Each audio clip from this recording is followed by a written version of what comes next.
¡Desesperante! ¡Llegó la hora de divertirse! P-O-R-Q-E. ¿Por qué? Porque tengo que hacerlo.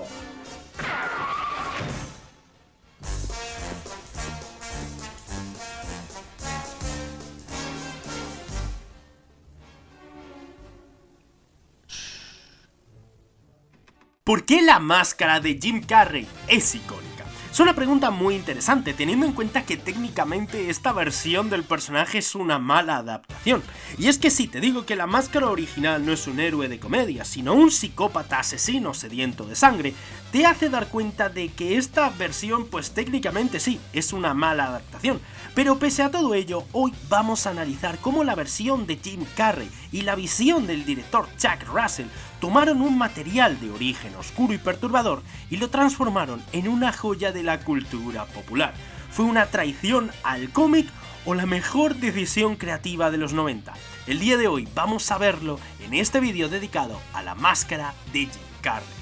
La máscara original es demasiado diferente, pues en el concepto original de los cómics, la máscara no es un artefacto de travesuras de Loki, no, es un objeto que libera una rabia homicida. El portador no se convierte en un dibujo andante, no. Se convierte básicamente en un antihéroe que utiliza hachas, ametralladoras y deja un rastro de cadáveres, es decir, se parece más a un Deadpool que a un Looney Tunes, cosa que evidentemente en la versión de Jim Carrey es totalmente opuesto a ello.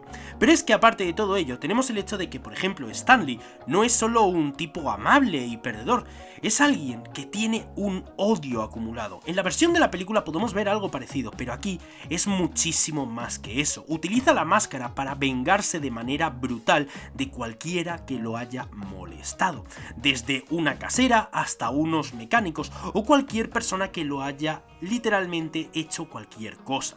En los cómics, de hecho, el personaje muere muy pronto. La máscara va pasando de mano en mano, dejando un rastro de destrucción que parece más Viernes 13 que una versión superheroica de un Looney Tunes. Ahora bien, si tenemos en cuenta el factor de cómo era el concepto original, ¿por qué se cambió tantísimo el guión? Hay varios momentos donde te puedes dar cuenta de todo ello.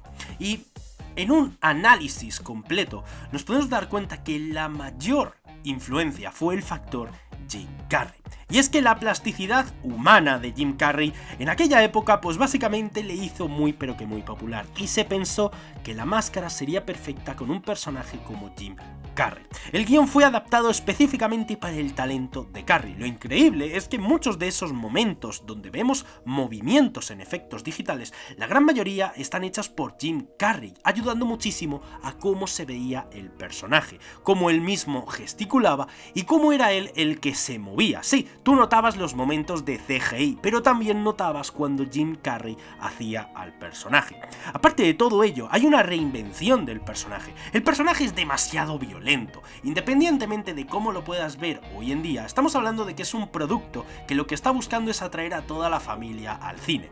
No es un nicho, no es buscar el más 18 porque sí. Entonces, tú puedes hacer que un personaje cambie si tienes los elementos correctos, y Jim Carrey era uno de ellos. Por lo que ahí se decide que el personaje de Jim Carrey sea una máscara con un código moral. Ya no es un asesino, es un espíritu del caos inspirado en su propio padre y en las leyendas de la animación como Tex Avery, haciendo una nueva versión que tiene toda la esencia del original pero quitándole toda esa violencia tan destructiva. Por supuesto, teniendo en cuenta el mayor cambio, y es utilizar la comedia como arma. Y es que el guión cambia la sangre por el slapstick, es decir, la comedia con acciones en movimiento. En lugar de sacar un arma para matar, la máscara saca un martillo gigante para hacer un chiste. Es un giro que transforma una historia de terror, violencia y sobre todo destrucción en una celebración de libertad personal del personaje de Jim Carrey, sumado a la propia actuación del actor. Eso hace que la máscara tenga un punto que el original no tiene, y eso suma muchísimo, ya no solo a la trama, sino al propio personaje. Y es que si hablamos de la trama tenemos que hablar de varios puntos, por ejemplo, el corazón que tiene la película. Y es que a diferencia del cómic y de su versión original, donde la máscara te corrompe, la película plantea algo mucho más interesante, y es que la máscara revela revela de una manera más exagerada quién eres realmente en el fondo. Esto hace que Stanley sea el héroe. El guión hace que Stanley sea literalmente más bueno que el pan. Por eso, su versión de La Máscara es romántico, es bromista y no es como tal un monstruo. Encima, la actuación de Carrey logra que empatices con el tipo tímido, haciendo que el payaso verde sea una recompensa emocional para el espectador. Y eso, encima le deberías sumar el romance, pues encima tiene una química tremenda con Cameron Díaz en su papel de Taina Kyle, creo que se pronuncia así, donde le dio a la trama un ancla emocional que el cómic jamás tiene. Creerme, he leído el cómic y no tiene nada de eso. Así que pasamos de una venganza con mucha sangre, con vísceras, con violencia, a un personaje divertido, a un personaje que puedes empatizar con él, que tiene una gran actuación, que tienes a Jim Carrey básicamente en su salsa, y aparte de todo ello, una historia buena de amor, con buen romance y con una historia de autosuperación. El cambio es tan pero tan abismal que es imposible negarlo. Y es que si tuviera que llegar a una conclusión, es imposible negar el legado de esta versión del personaje.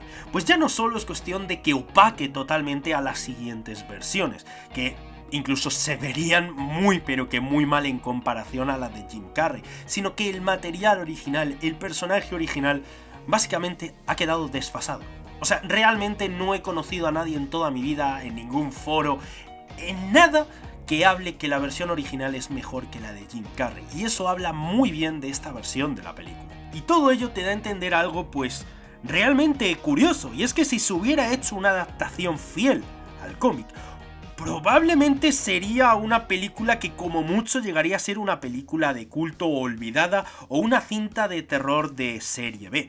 Pero gracias a esa energía que transmitía Jim Carrey y un guión que entendió perfectamente que el personaje ya no solo necesitaba un cambio, sino que entendió el poder de la comedia y del momento, La Máscara se convierte en un fenómeno global, que a día de hoy sigue siendo una de las mejores películas de Jim Carrey y posiblemente una de las más recordadas de aquellos años. Y es que esta película es el ejemplo perfecto de que a veces alejarse del material original puede llegar a ser el mayor acierto que un estudio puede tener, siempre y cuando tengas las herramientas, la historia y las condiciones perfectas.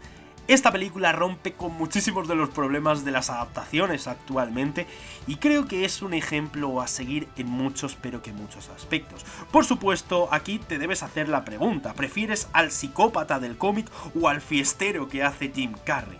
Por supuesto, eso es una pregunta muy subjetiva, pero creo que la respuesta es obvia. La versión de Jim Carrey hizo algo que muy pocas han hecho, ser una mala adaptación y superar al original. Pero bueno, este es mi pequeño vídeo dedicado a La Máscara de Jim Carrey, una de esas películas que siempre me han acompañado durante toda mi vida y le quería dedicar este pequeño vídeo. Por supuesto, me encantaría saber vuestra opinión en los comentarios, que le deis un buen me gusta, que os suscribáis si no lo estáis, que compartáis este humilde canal para que así siga creciendo. Os dejaré en la descripción mis redes sociales y por supuesto, nos vemos en el próximo vídeo.